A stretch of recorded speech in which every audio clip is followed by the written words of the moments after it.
Diejek sama negara tetangga pendek, Timnas U17 Indonesia buktikan langsung lolos ke Piala Dunia 2025. Enggak, kalian gak salah dengar. Awalnya Timnas U17 kita tuh sempat dinyinyirin sama media sebelah pas AFC ngerilis data tinggi badan rata-rata dari pemain U17 Piala Asia 2025. Padahal tinggi doang bukan berarti akan selalu menang cuy. Gak pakai banyak bacot, Timnas Indonesia langsung buktikan kalau Garuda Muda itu bisa terbang menuju Piala Dunia, langsung lolos di kualifikasi. Bahkan faktanya nih, Timnas Indonesia jadi yang pertama di Asia Tenggara yang lolos duluan ke Piala Dunia 2025. Yang mana di Asia sendiri tuh masih baru ada 4, yaitu Qatar sebagai tuan rumah, Arab Saudi, Uzbekistan, dan juga Indonesia. Dan menariknya, Coach Nova Arianto tuh juga menjadi pelatih pertama yang berhasil meloloskan Indonesia ke Piala Dunia lewat babak kualifikasi. Jadi udah bukan jalur tuan rumah tapi kualifikasi, bos. Malaysia kalah pada Indonesia, apa benda ni weh? Kita dah kena tipu. Aku tak tahulah, macam kekurangan idea, kekurangan kreativiti. Malaysia tiap-tiap bulan nak malukan negara. Harimau muda telah pun dikalahkan. Aku rasa tak payah panggil harimau muda lah kot, panggil binatang-binatang lain yang lebih sesuai lah, anjing ke kucing ke kan. So bagi aku dah cakap, kalau kita main dengan cara yang sama, kita takkan menang, kita takkan skor gol. Dan betul lah apa yang terjadi. Dengan kekalahan ini telah menyingkirkan Malaysia daripada Piala Asia. Maknanya memang takkan pergi ke pusingan seterusnya. Untuk ambil sijil penyertaan je lah. Kalau kau masuk Piala Asia ni untuk sijil penyertaan je, tak payahlah buat habis beras je. Okey, itu saja guys. Kemarin ketika Indonesia menang, kita sudah menduga sih, bukan menduga, udah bisa memastikan ya tetangga kita yang antik ini, yang merasa mereka itu selalu di atas kita, itu akan keluar dengan statement-statement anehnya yang ngeles, yang menunjukkan bahwa mereka itu tetap di atasnya kita, nggak mau kalah gitu. Dan itu menjadi bahan lawakan yang begitu murni ya, karena ketidakcerdasan mereka itu ya, itu begitu murninya tanpa bahan kimia gitu. Itu pasti akan datang, kita udah tahu. Nggak ada orang yang nanya, nggak ada pun orang yang kenal sama dia, udah sibuk di situ pamer 4 orang. Orang-orang pestanya ngeliat aneh, ini orang ngapain sih? Siapa? Mereka itu merasa keren kayak begitu ya, namanya juga IQ 15 ringgit ya, kita maklum tingkat kerennya mereka atau cara mereka menilai dunia itu berbeda dengan orang waras di manapun gitu. Jadi dia merasa keren dengan mengatakan itu, cuma orang yang di luar mereka, di luar Toba itu ketawa ngeliat ini orang ngapain sih? Kenduri nggak diundang, pesta nggak diundang, tiba-tiba ngomong nyerocos gitu.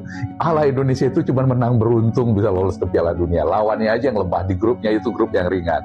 Melawan Korea kemarin itu kan cuma kebetulan. Kemudian Yaman ini apa sih? Itu kan tim lemah di sana. Itu mereka katakan. Dan ini lebih kocak lagi dengan argumen seperti ini ya, yang lebih murni lagi lah kebodohannya. Ini yang betul-betul bikin keledai minder sama mereka itu yang kayak begini ini ya, sama itu 15 ringgit ini. Timnas U17 Indonesia ciptakan sejarah. Ibaratnya sekali mendayung 2-3 pulau langsung terlampaui. Kalau ini Coach Nova melakukan sekali mendayung 2-3 pandit bisa bingung, apalagi pandit yang sering cari panggung.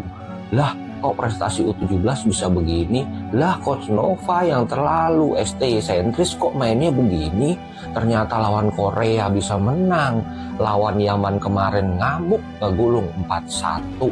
Waduh, sejarah tercipta. Padahal 2 tahun lalu timnas U17 kita main di Piala Dunia dinyinyirin karena katanya itu mah main karena tuan rumah. Itu pemberian giveaway, bukan lewat jalur kualifikasi.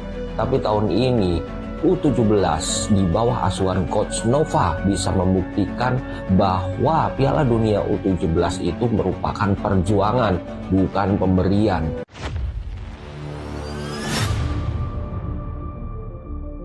Prestasi bukan sekadar keberuntungan.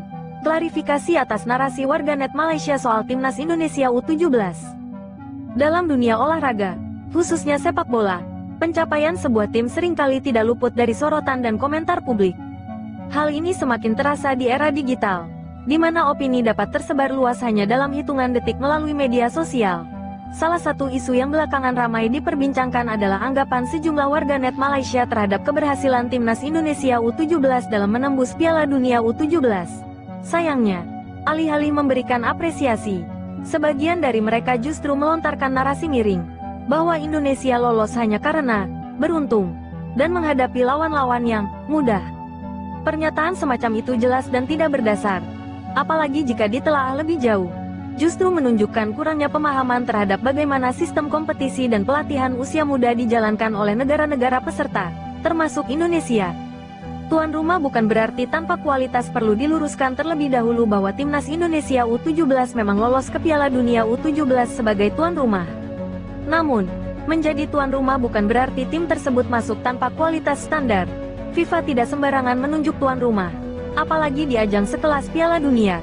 Meski itu untuk level usia muda, penunjukan tersebut didasarkan pada kesiapan infrastruktur, organisasi, serta potensi sepak bola negara tersebut, baik dari sisi manajemen maupun kualitas pemain muda yang tengah berkembang. Bahkan sebelum ditunjuk sebagai tuan rumah, Indonesia sudah menunjukkan keseriusannya dalam membina pemain muda melalui berbagai program seperti Elite Pro Academy, pemusatan latihan nasional, serta mengirim pemain-pemain muda berlatih di luar negeri. Timnas U17 Indonesia juga telah melalui berbagai ajang uji coba internasional, termasuk menghadapi tim-tim kuat dari Eropa dan Asia. Fakta di lapangan, lawan tidak semudah itu. Narasi bahwa lawan Indonesia mudah adalah bentuk penyederhanaan berlebihan yang tidak menghargai kenyataan. Sebagian warganet Malaysia menyebut bahwa Indonesia hanya menghadapi tim-tim seperti Guam, Palestina, dan Filipina di fase kualifikasi AFC U17. Namun perlu diingat, dalam konteks sepak bola usia muda, klasemen dan reputasi historis seringkali tidak menjadi patokan utama. Banyak negara bagian tengah membangun sistem pelatihan usia dini secara masif, termasuk negara-negara yang dulunya dianggap kecil dalam peta sepak bola Asia. Guam, misalnya, kini memiliki akses ke program pelatihan berbasis Amerika Serikat. Palestina meski menghadapi keterbatasan geopolitik, memiliki semangat luar biasa dan organisasi permainan yang disiplin. Pemain pun gencar. Filipina membangun tim-tim mudanya dengan pelatih asing dan kolaborasi dengan akademi sepak bola internasional. Lebih penting lagi, meskipun Indonesia menang atas lawan-lawan tersebut, kemenangan itu bukan karena lawan lemah, tetapi karena Indonesia bermain baik, terorganisir, dan memiliki sistem permainan yang jelas.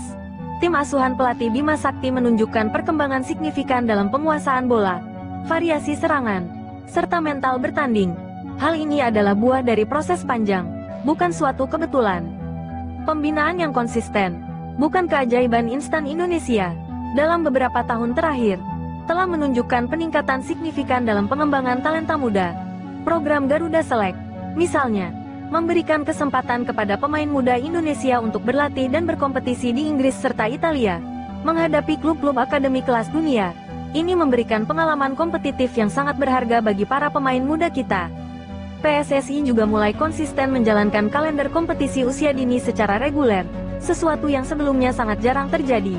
Di bawah kepemimpinan yang baru dan lebih modern, federasi kini lebih serius membangun fondasi jangka panjang daripada mencari hasil instan. Hal ini terlihat dari hasil-hasil positif yang mulai muncul di berbagai kelompok umur, termasuk U20 dan U23.